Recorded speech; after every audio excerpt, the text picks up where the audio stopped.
Բարի եւ օրհնյալ առավոտ, սիրելի հարազատներս, թող Աստծո խաղաղությունն ու շնորհը ծածկի մեզ,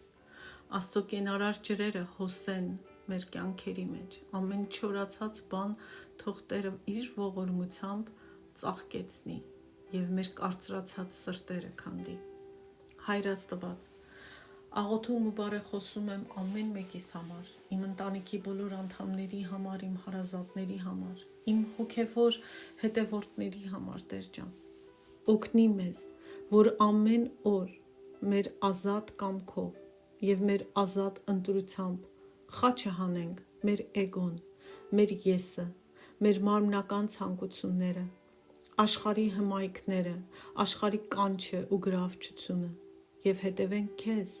խոնարհաբար, հեզությամբ, սովորելով քեզանից։ Օգնիր մեզ, Տեր, որ ամեն օր քննենք մեր սիրտը, մեր մտքերը, մեր արածն ու չարածը, մեր ցանկությունները եւ ապաշխարենք այն ամենի համար, որ քո խոսքի ու քո կամքի դեմ է կամ գարշելի է քեզ համար։ Տեր, սովորեցրու մեզ քո ճանապարհները, որպեսզի մենք քեզ անարգողներ չլինենք, որպեսզի մենք ապստամբներ չլինենք։ Սովորեցրու մեզ ապաշխարել ու պատերազմել մեր կյանքում եղած մեղքերի դեմ։ Հիսուսի անունով աղոթեցի։ Ամեն։ Հիմա վերադառնանք Թոմաս Ուոթսոնի «Ապաշխարության վարդապետությունը» գրքի ընթերցանության ու մեկնաբանության շարունակությանը, եւ մենք խոսում ենք ապաշխարության դրդապատճառների մասին, որտեղ հեղինակն ասում է, իսկ հիմա ուզում եմ ձեզ տալ մի քանի դրդապատճառներ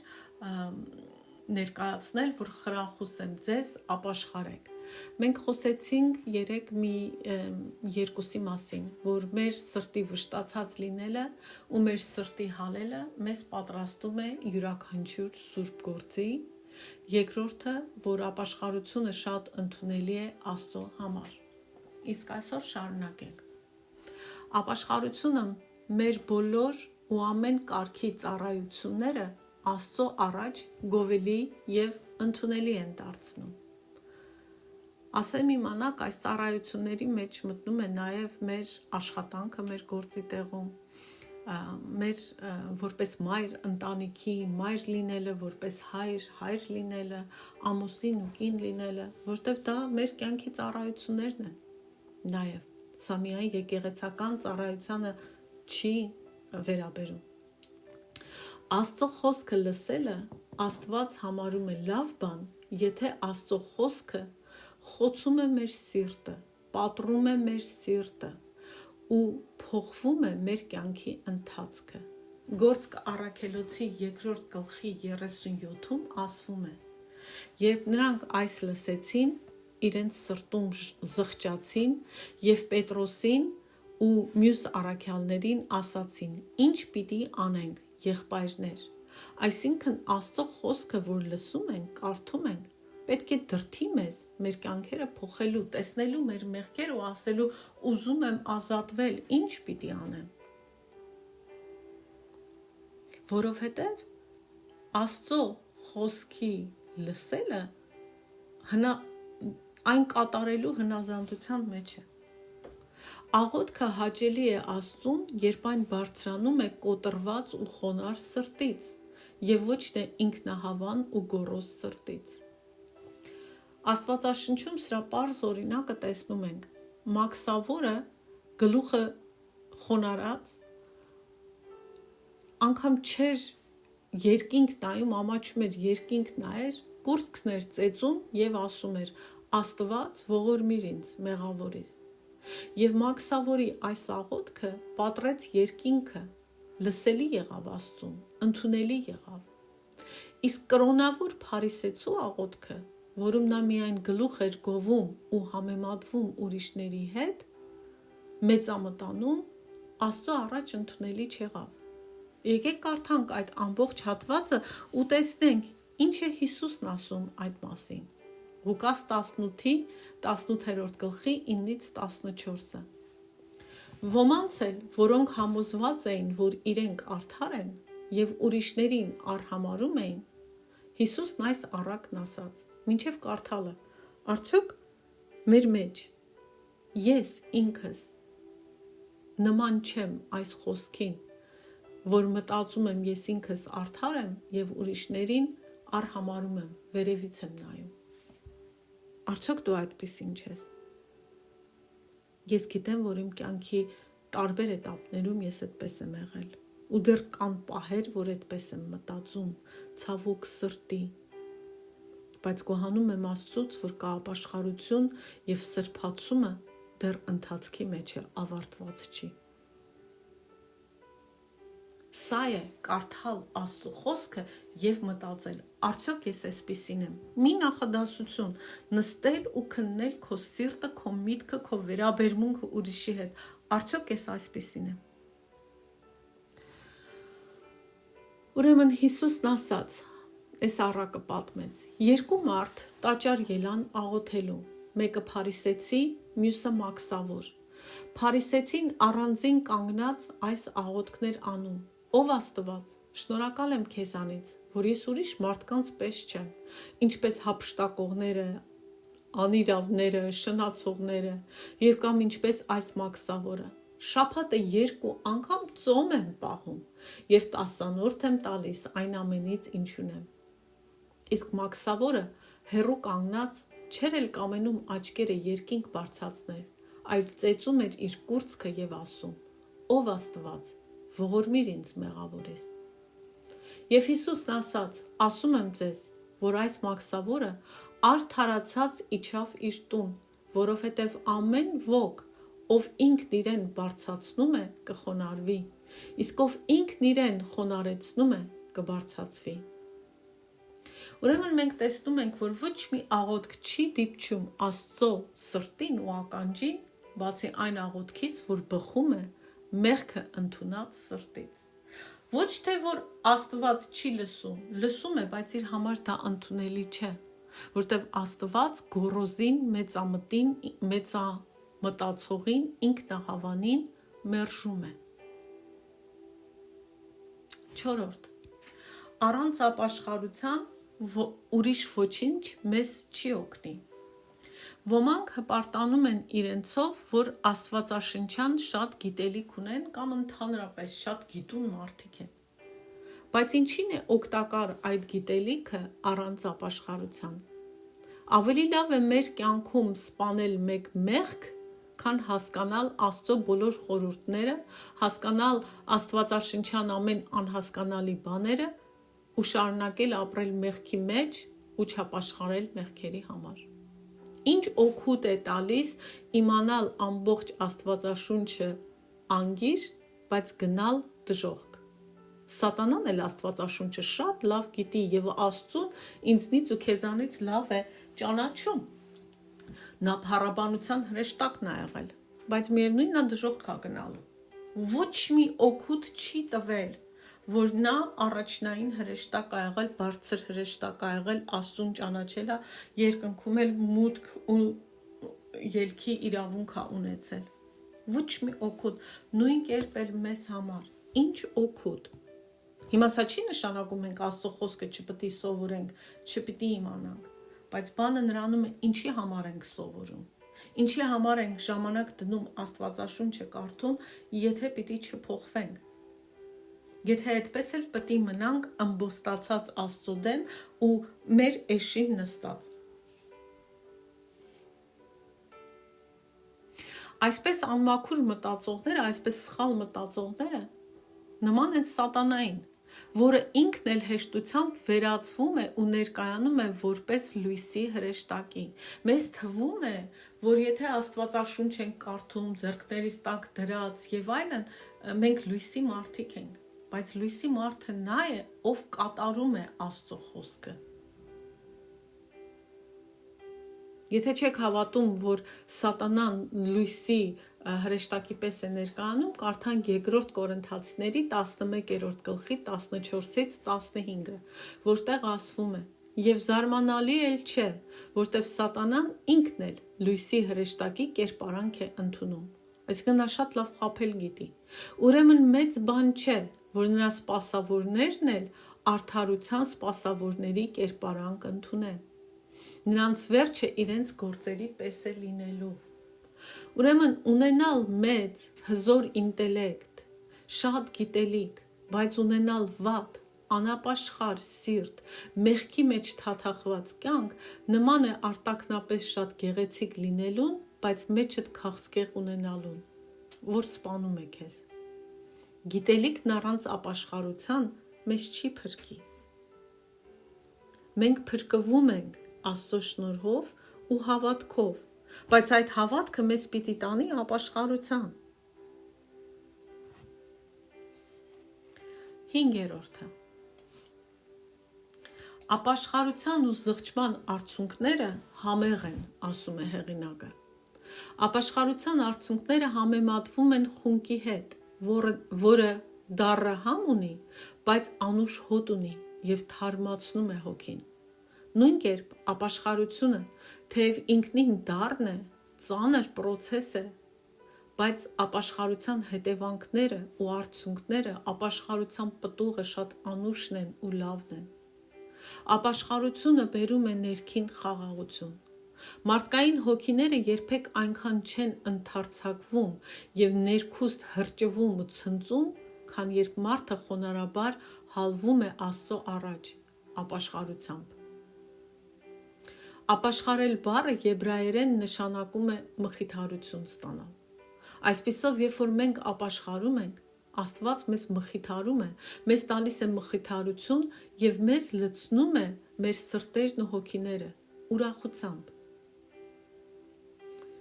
Արդյունքները, ինչպես նշում է մի փիլիսոփա, 4 որակ ունեն, 4 հատկություն ունեն. խոնավ են, աղի են, տաք են ու դառն են։ Եվ հեղինակն ասում է, արդյունքները տաք են, որ սառած խիղճը մեր ու մեր սառած հասկացողությունը հալածնեն։ Արդյունքները խոնավ են, որպեսի կարծր սրտերը փափկացնեն։ Արդյունքները աղի են, որպեսի մեղքից փտած հոգուն համ տան։ Արդյունքները դառն են, որպեսի աշխարհի հանդեպ սերը մեզ կուլ չտա։ Եվ ես կավելացնեմ 5-րդը, ասում է հեղինակը, արդյունքները նաև քաղցր են, որովհետև դրանք ներքուստ ուրախացնում են մեր սիրտն ու հոգին, որտեղ դրանք բարի պտուղ են մեր կյանք բերում։ Օգոստինոսը ասել է. թող մարդը տրտմի իր մեղքերի համար և ուրախանա, որ վշտանում է իր մեղքերի համար։ Ապաշխարության արդյունքները ամենաքաղցր կոնֆետներն են։ Ապաշխարողի վիշտը նման է ծննդկան կնոջ երկունքին, ցավերին, որ նկարագրվում է Հովհաննես ավետարանի 16-րդ գլխի 21-րդ խոսքում։ Երբ կինը ծննդաբերում է, տանջվում է, քանի որ նրա ժամը հասել է, բայց երբ երեխային ծնում է, ուրախության շնորհիվ նեղությունն այլևս չի հիշում, քանի որ աշխարհում մի մարդ էլ ծնվեց։ Նույն կերպ խոնարհ մեղավորների վիշտը Աստծո շնորհն են ծնում մեր մեջ։ Երբ որ մենք ապաշխարում ենք, եւ որքան ուրախանալի է, երբ ծնվում է շնորհը, երբ մեզ ծածկում է Աստծո շնորհը։ 6-րդ. Երբ մենք ապաշխարենք մեծ ահռելի մեղքերի համար, մենք ողորմություն կգտնենք Աստծուց։ Ամեն մեղքի համար ապաշխարելուց մենք ողորմություն ենք գտնում, բայց այստեղ հեղինակը կոնկրետ ուզում է խոսել այն մեծ սարսափելի մեղքերի մասին, որտեղ շատ մարդիկ մտածում են, եթե այդպիսի մեղք են գործել, իրենք ներում չեն կարող գտնել, հա? Այդ մասին է խոսում։ Մեծ մեղավոր Մարիամ Մագդաղենացին ներում ստացավ, երբ իր արցունքներով լվաց Քրիստոսի ոտքերը։ Հրեաներից ոմանց համար, ովքեր մասնակցություն էին ունեցել Քրիստոսի խաչելիության գործում, հենց իրենց կողմից Քրիստոսի թափած արյունը ինքնիշխան բալասան դարձավ բուժելու նրանց, երբ նրանք ապաշխարեին, և դա ոչ միայն հրեաներին էր վերաբերում, այլ նաև հռոմեացիներին։ Եսայի 1 գլխի 18-ում ասվում է. «Հիմա եկեք վիճաբանենք, ասում է Տերը, եթե ձեր մեղքերը վառ կարմիրի նման են, ձյան պես կսպիտակեն, եթե դրանք որդան կարմիրի նման են, բրդի պես սպիտակ կդառնան»։ Որդան կարմիր գույնը հունարենում կոչվում է դիբասոն, քանի որ այն կրկնակի անգամ թաթախված էր այդ կարմիր գույնի մեջ, որ ավելի խոր ու ուժեղ կարմիր գույն լինի։ Եվ մեր մարդկային գործերով մենք չենք կարող մեզ մեղքի այս որդան կարմիր բծերից ինքներս մեզ մաքրել ու արդարացնել։ Միայն Աստված կարող է Քրիստոսի արյունով եւ մեր ապաշխարությամբ դրանք լվալ ու սպիտակացնել։ Բայց թեև մեր մեղքերը որդան կարմիր գույնի լինեն, Աստծո ողորմածությունը կարող է մաքրել դրանք եւ մաքրում է։ Եվ սա ասվում է նրա համար, որ մխիթարենք նրանց, ովքեր հուսալքված են իրենց մեղքերի դաժանության ու մեծության աստիճանով ու մտածում են, որ իրենց համար ողորմություն, գթություն չկա, որ իրենց համար հույս չկա։ Բայց եթե դուք լրջությամբ դարձի գաք, դառնաք դեպի Աստծուն եւ ամբողջ սրտով ապաշխարեք, ապա Աստված կողորմի ձեզ, շնորհ կանի ու ձեր մեղքերը կջնջվեն եւ կհեռացվեն։ Սա Աստծո խոստումն է։ Աստված իր խոստումից հետ չի դառնում։ Բայց հիմա դուք կարող եք ասել, բայց իմ մեղքերն ավելի վատն ու սարսափելի են, քան դու կարող ես պատկերացնել։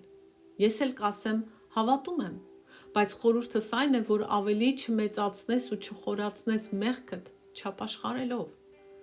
Ապաշխարությունը բացահայտում է մեղքը, որտեղ դու խոստովանում ես մեղքդ եւ դարձնում այն կարծես երբեք չի եղել։ Աստվածաշունչը այդպես է ասում, երբ որ մենք ապաշխարում ենք, Աստված ջնջում է այդ մեղքը, հեռացնում է մեզանից, ինչպես հարավը հյուսիսից է հեռու։ Հիմա էլ դու կարող ես ասել, բայց ես արդեն մի անգամ ներվել եմ Աստծո կողմից ու ներվելուց հետո նորից մեղքի մեջ եմ ընկել եւ անշուշտ հիմա ինձ համար էլ ողորմություն չկա Աստծուց։